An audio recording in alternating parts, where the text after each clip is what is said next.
America's military made its largest return to Vietnam since the end of the war on Monday. The USS Carl Vinson pulled into the port town of Da Nang for a 5-day visit, and 100,000-ton symbol of closer ties between the two former foes as China rises in Asia. America wants to develop military links with Vietnam to counter Beijing, and aircraft carriers like this often patrol the hotly disputed South China Sea.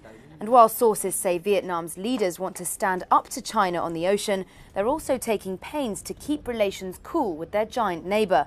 Reuters' James Pearson is in Hanoi. Vietnam kind of finds itself within the gravitational pull of the US and China, especially in the South China Sea, upon which China lays very many claims. So the presence of the US carrier here is clearly also very, very sensitive. For that reason, Reuters heard that you did have backroom discussions going on between the Vietnamese and the Chinese to try and put Beijing's mind at rest. Some commentators in Beijing have looked at the arrival of the Carl Vinson and said, hey, this means that we actually are correct in our militarization in the South China Sea. And in fact, we should be doing more if this is the kind of thing that the US is going to do. The arrival also ends months of talks with the Pentagon to get the ship to dock. It's a very significant arrival which really underscores the level to which military relations between Vietnam and the US have developed since the war.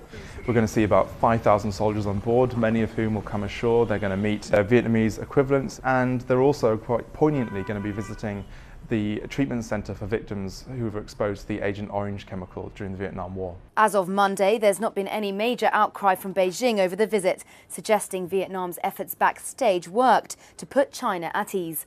And as they move forward with the US, one expert told Reuters Vietnam will go slowly to avoid triggering any kind of overreaction.